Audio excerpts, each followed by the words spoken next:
Hey guys, how's everyone doing? Hope you're all having a good day and welcome back to another video. And today, my friends, is this video that you guys have been patiently waiting for quite a while. And sorry for the wait, and that's because today I'll be reviewing Squid Game Season 2. Now, this second season came out in 2024, and after a 3-year long wait since Season 1 came out, we finally got the next season for Squid Game. And I was pretty excited about it. I heard about story and the returning cast and some pretty new characters and stuff. So I decided to make this video about that new season. But before we get things out of hand, I want to let you guys know this will be a spoiler review for almost everything that happened in the second season. So if I were you, if you haven't watched Season 2 already, then I suggest you stop this video, go watch it, then come back to it later. I hopefully you take my word of advice, because I'm going to talk a lot here. I'm ready to do it. So without further ado, let's get started. So, like where Season 1 ended, Season 2 had started off way at the airport as Gi-hun just on the call with the front man, who just advised him not to mess with the games. But Gi-hun's like, nah man, I'm going to take y'all out. So then he gets rid of that red haircut thing. I don't even know what was the purpose of that, but he got rid of it. Now it's been a few years since the last season. He's got a short hair. He's got a almost short hair, like almost kind of my hair was back then or something. But anywho, he spent the past 4 years trying to find the business guy, also known as the recruiter, who's basically has the recruiter play some Dakchi to win money and also give them the card to recruit them in the games. So Gi-hun, he's been trying to find that guy. And he realized he's going to do this alone. So he hires his former loan shark guys that really tried to get him to pay up for this and that. It's pretty intense. But anywho, we find out that they have been having a hard time trying to find him too, because no matter which subway they look into, he's just hard to find. Almost like trying to find a needle in a haystack. But anywho, just as they're just about to give up and not find him, the guy suddenly just right there, just slapped another person after just trying to play a game of Dakchi. So the two guys who are apparently Gi-hun's loan shark boss and then his associate, I don't know what their names are. I wish I knew. But they follow him and he end up at the park where he apparently just gives some random homeless people a chance to do a scratch-off ticket or have a piece of bread. Majority of them picked the scratch-off ticket. If I were me, I would have picked the bread because I'm not into money stuff at all. But anyway, after this, he just simply dumps all the bread and stomps on it, just destroying it, because people make a choice and they can't get the bread. So afterwards, the loan shark boss and the recruit and his associate follow him, and unfortunately, the recruiter knocks them both out clean, and then he has them play a very, very sinister game of rock, paper, scissors -1 and a mix of Russian roulette in it. And this, unfortunately, leads the boss man being unalived by the salesman. Afterwards, the salesman had visited Gi-hun where they did their own Russian roulette. And we learned that the salesman was once a player, as a guard in the games, and yeah, he literally unalived his own dad in the games, which is pretty brutal in my opinion. Yeah, I can totally see that. But afterwards, after the salesman loses, he unalives himself, and then Gi-hun finds the address thing that wears he's supposed to plan to meet some of the front men and print guards. And afterwards, we get the return of Jun-ho, the police officer from Season 1, who apparently survived his injury from being shot by by In-ho, aka the frontman, who is literally Junho's brother. We'll learn more about him later, but for now, I'm just gonna talk about it. So after talking about this and that, Gi-hun shows Junho like what has he been doing, and he's also just has his own practice shooting around like in the abandoned hotel. And then later, the boss and his associate hire a group of Marines who are planning to do something. I'll explain a bit. So Gi-hun hires some dentist person to put like a fake tooth in his mouth, so a tracker device. So when Gi-hun is taken to the games on the island, Junho and the Special Forces Marines are plan to infiltrate the island, stop the games, and save everyone as they can. Which sounds like a pretty cool and risky plan in my opinion. But anywho, afterwards, they go to this club thing where Gi-hun is like followed into the limo, and that's where he speaks to the front man, who's like voices through that mini piggy bank thing. They talk a bit, argue about like the games, this and that. So Gi-hun just says, "All right, put me back in," and which is the first time a player has ever returned to the games, even after winning all that 445.6 billion won, which is apparently 33 million US dollars. Anywho, now, yeah, the cop and these soldiers that follow him, they just plan on their next mission. And anyways, before we continue on, I want to let you know some other characters. So there's this character named Noelle, and she is like this theme park employee who works the mascot. One day, something happens, like some kid gets this thing. I'll explain a bit. Sorry. She's tired of her job, and she isn't getting paid enough. So one day she calls in to play the games, but not as a player, as one of the guards. So there's this crazy thing where the Squid Games recruit people who will be good sniper shooters, someone who can do some cleanup work, and also for be a good management. And that's what she becomes. So anyways, Gi-hun wakes up back inside the games, donning his tracksuit and player number 456, and he's the last one to enter. As this is a new area, this is the same area where he was a few years ago, and it's the classic Squid Game kind of thing. Everyone wonders what's going on to that, and there's some new characters, but I'll get to them later. First, now we just gotta get to the thing. So, as the players are assembling to head off to play the first game, red light, green light, Gi-hun realizes something is up with the fake tooth. As he pulls it out, he discovers that the tracker is out. Somehow the Squid Games knew that Gi-hun would be followed, so they tricked the Special Forces into putting them in the wrong island location, which is pretty bad in my opinion. I'd be freaked out if that happened to me. Anyway, so Gi-hun on his own, he's now his base job to save everyone as he can. It's in red light, green light, and some of the other games that'll be played. So, red light, green light kicks off, and it's going good so far. Unfortunately, one of the players panics because of a bee flew on her face. I mean, it's just a bee. It's just not going to kill you unless you just aggravate it. And that ends up with her being unalived along with some other players, and it's crazy. But anyways, but then Gi-hun has a little strategy to help some of the players escape, and he managed to do that pretty well. And I'm impressed how he did that. With that, they cleared game 1, and the players are back in the dormitory. Some of them are begging to go home. But yeah, the guard shows the piggy bank thing. It just shows the money drop. And like I said in my Squid Game Season 1 review, each time a player gets eliminated, he or she's money of 100 million won is added to the money count.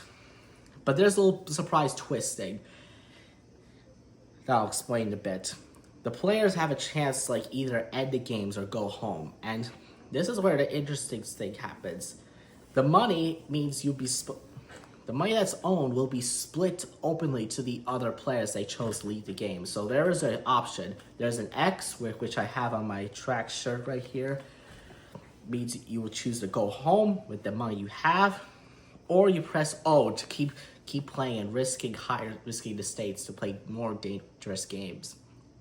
Most of them vote X, most of them vote O, and then Gi-hun tries to explain that he played these games before, but most of them won't believe them.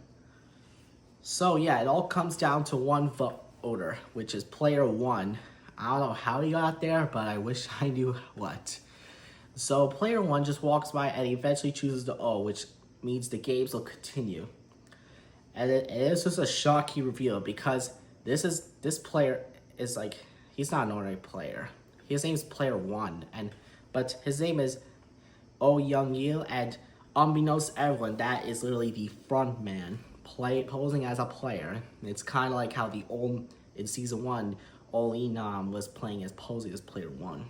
Meanwhile, back with the Marines, they're like trying to find where the island is. They're working with this sea captain named Captain Park, and they're trying to find the island. So it's just pretty hard because South Korea has a lot of islands, and I'd be having a hard time looking for this. But anywho, before we continue on the main story, I want to introduce some new characters that just made its little appearance in this season, and also for season 3. So to start off, we got Young Suk, player 7, along with his mother, Jemja, player 149. They're a mother-son duo. The son is in massive debt, and the mom's trying to pay off a lot. There's Gi-hun's old friend, Jug-bae, who player 390, who we saw in season 1. There's another Marine named Daeho, who's also a Marine. And another player is Myung-gi. Also, he is a crypto investor YouTuber who lost a lot of money, and he's in pretty much rough debt. Also in the games is his pregnant ex-girlfriend Jun-hee, player 222. There's also other players. They're pretty interesting ones. Like there's Gyeong-suk, player 246, who was a single father whose daughter's in the hospital, who's dying of a blood cancer, and he needs the money to pay off. Then there's another player I enjoyed. Their name is Hyung-ju, who's a trans player, and she is a pretty cool character, which I happily enjoy for the season. Then there's Non-yel, player 44. She's like a person who just sees stuff, and yeah, she's a pretty crazy person. Then there's another player named Jung-dae, player 100. He's a grumpy old man who has a massive amount of debt of 10 billion won, which is insane because the richer you are, the more money you'll lose. And I find it pretty shocking. But anyways, the players then decide, Gi-hun forms a little team of his, and then Young-il's just managed to help join in, and that's where Jung-bae meets Daeho, and they become good friends. And meanwhile, Young-gi has defends Myung-ji, who is bullied by Thanos, player 230, who is a rapper, and his name aligns to like the Marvel character of the MCU. And then there's also Nyamgu, player 124, his associate and her friend, who's a nightclub owner. So Young-gi has managed to beat these two guys. Like, don't mess with him, or you're gonna go through me. And that's just pretty interesting. And then there's a little side plot. Noelle, you know how like last season I mentioned there's like a whole harvesting this and that? Well, Noelle finds out about it, and she is like, Warren, do not mess with this or business, or you're going down. Yeah, it's pretty intense, like, especially for a female guard in Squid Games. So Gi-hun and his allies just try to figure out. So Gi-hun tries to like tell his newfound team about which they wanna, like, what's the next game. So the very next day, as they go to play this next game, they discover it is not Daigol. It says six-leg pentagon. As you can see from right here, this is like some of the games on the set. So yeah, six-leg pentagon is like one of the new games. So in this game, you have 5 people ankle strapped to their ankles, and they have to play 5 mini games. So without further ado, I'm gonna show it. So this is Dakchi, which is basically flipping this and that. I've played it at the Squid Game experience. If you go to my Instagram, it'd be pretty cool. Then there's Flying Stone. It's basically you just throw a stone at this and you just throw it like that. And yeah, which is basically Korean jacks, as you can see here. You have to throw the stone 5 times in the air. And it's a pretty interesting game. Then there's Spade Top. You gotta like twirl the rope on to stop it and spin it like this. Pretty interesting. Lastly is Jenki, which is basically just pop in the air like this. Yeah, and that's a pretty interesting game. It's like became one of my favorite games from season 2. So as the players are assembling their own teams, Danos and Yamgi get their own little team thing. So there's this another player named Min-soo, player 125. He's like a shy one. He's just not to teaming others. And then there's another character I enjoyed from season 2. That's C-May, player 380. So they form a team, and then as Young-ju is trying to find someone to join the team, she meets this other player, Young-mi, player 95, and this is probably an interesting character. So after when the people find the teams to play this game, the first few people get eliminated from the game, and then when it comes to like Young-ju and the others, they do a pretty good job. And the person who's playing Young-ju does a pretty great acting, and I enjoyed like how like serious she gets. But not to mention the actor's a male. Side note, the actor's a male. He just chose to be like nah. But anywho's, after a whole bunch of that, it's finally Gi-hun's team's turn, and although they tumble a bit, they managed to win the game and do well. So with all these people do well, and yeah, a lot of people got unalive, but it should be enough money, right? Right? No, unfortunately not. Some people are in really, really mega debt, and some people, the players on the O side claim it's not enough money, which I get, but do you really want to risk your life playing these childhood games? Yeah, that's what I've asked myself. So after a whole bunch of that, there's like a bunch of tension, this and that. Yeah, and it's pretty shocking how some of these players are really having tension with each other. We got to learn a little of Junhee, like I said earlier. She's like the ex-girlfriend to Myung-gi, and she's also pregnant with a child. Like, I'm like shocked, like, dang, how are you gonna survive the games if you have a pregnant child? But she basically says, I got this on my own. I don't need you to lecture me anything. But anyways, after like a whole bunch of stuff happens. It's a lot to explain, but the players are gathered together to do the third game, which is Mingle. So in the classic children's game, after like a whole song thing, you hug the other player thing. But instead of this one, you're on this giant like spinning thing, and a random number will be called out, and that players have 30 seconds to gather as much people as they can against that door. If they're not, they get unalived. However, during this round, we get to one of the saddest deaths in like the season, in the season, because during one of the rounds, Young Mi gets bumped out and loses the grip. As Hyunju tries to save her, she is unable to get to him because Myung-gi just slams the door, just leaves her out to be eliminated, which angers like Hyunju. But despite Myung-gi saying if he had done it, they would have not been making it to the game, which is shocking in my opinion. I mean, I give one side, but it's just a series of bad choices that Myung-gi would make, and also later on in season 3. Anywho, I just want to continue on saying that once the players have like survived the games, and not to mention Young-gil had to unalive a player after he and Jung-bi had to be in a room. There was another player in there. It's just like a crazy scene. Props to the actor who plays Young-gi. he's really great and talented. But regardless, then the voting session begins. There's like a 50-50. 50 people want to stay, and the other one want to escape.